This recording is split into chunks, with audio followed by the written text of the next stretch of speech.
This is a request from Jason Kando on what if Chi-Chi trained with Goku. Here, despite having seen performing Shugyo or austere training as no more than a means to an end in achieving her goal, Goku's obsession with such convinces her to keep it up as a task to help them bond. She still avoids bringing Gohan into this for his safety, so events don't diverge until the Earthlings are tutored by Kami, with Chi-Chi choosing to join them after processing what's happened to her family, so she can save Gohan from Piccolo. Sparring with Goku regularly has caused her to be roughly around Tenshin Han's level at the start, and her determination makes her the strongest Earthling by the time Nappa and Vegeta show up. The battle is relatively the same beyond Chi-Chi taking over Gohan's role in the attack on Nappa, until after the 3-hour wait, where her getting beaten by Nappa causes Gohan's rage to reach greater heights far quicker and accelerate the normal events, Chi-Chi being too injured to move, having her be awestruck at Piccolo's sacrifice. She has just enough ki left to distract Nappa from targeting the fatigued Gohan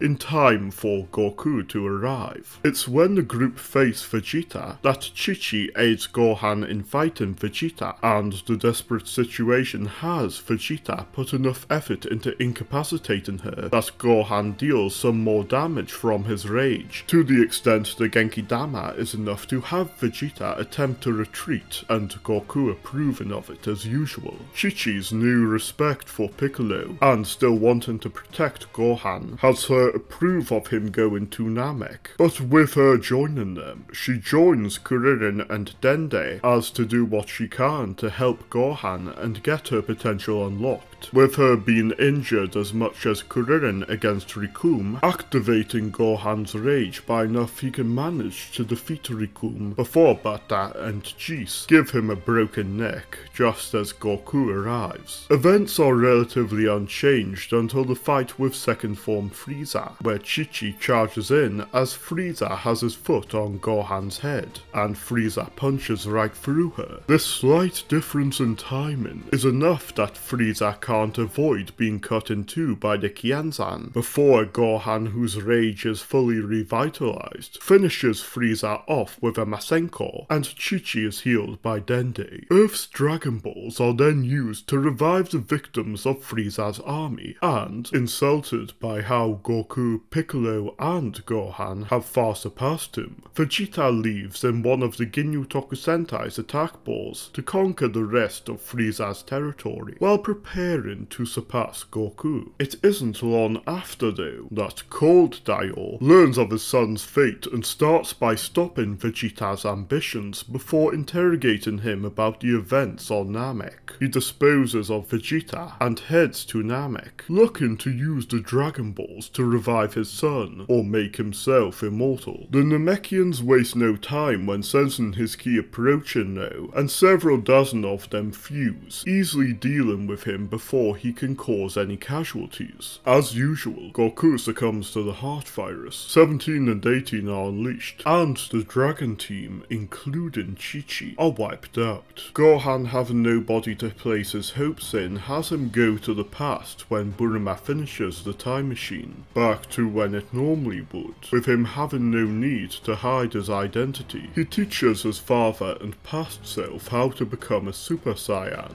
while helping their Shugyo. This edition of future Gohan and Chi-Chi making up for the amount of time spent having Goku and present Gohan become Super Saiyans. Goku takes the medicine in advance, and like in another scenario I've done involving future Gohan in this situation, the endgame against 19 and 20 is Gero being tracked down to his lab, disposed of along with his dormant creation options, and future Gohan, looking for the shutdown methods before Kami telling Piccolo of a threat possibly greater than the artificial humans, has Piccolo head to Ginger Town without merging when having not been made so desperate. Cell's lack of Frieza and Code's powerful cells is made up for by him having absorbed his timeline's Gohan, leaving Piccolo at a genuine disadvantage until future Gohan and Kuririn arrive, prompting Cell's escape and Piccolo's merging with Kami. Goku and Gohan go into the Room of Spirit and Time earlier without Vegeta, while future Gohan helps Piccolo track down Cell, as Piccolo revealed 17 and 18 had already been destroyed to Cell to anger them, much as Nail told Frieza about Dende. Cell is the one to hunt them once draining enough people, as their new goal is to take Gohan's time machine to a far earlier date, or even the year Gohan came from. Seeing there's only one option left, Gohan destroys his capsule case when seeing dooming his world as better than creating another doomed one that could splinter even further depending on what Cell were to do, having needed far less time than normal. It's at this point Goku exits the room and flies to Cell before quickly ending this conflict and getting Dende from Namek after a 12-day round trip. Future Gohan wishes for his time machine to be restored and goes in the room with his father 2 weeks later to master the Super Saiyan form, at which point Goku, pushing himself further than normal, has him realise there's something beyond mastering the regular version. When Gohan is blackmailed into entering the Tenkaichi Budokai, Chi-Chi chooses to enter too, with her and Goku helping tutor Videl in ki cultivation. Goku also goes into the Room of Spirit and Time to use what few months are still allowed to help Gohan break past Super Saiyan, so that they can have a good match without holding back. Goten easily wins the junior division, and Chi-Chi is matched up against Goku. The additional tutelage of the Son family allows Videl to progress enough she defeats Popovich. Events progress the same as usual, beyond Chi-Chi seeing Babidi as a task she can trust Goku with, while she focuses on getting the prize money, which she easily does. Goten follows his father and brother when wanting to see what's going on, with him taking Vegeta's place in defeating Pui Pui. Gohan is able to overpower Dabra, but not by enough to land a decisive blow.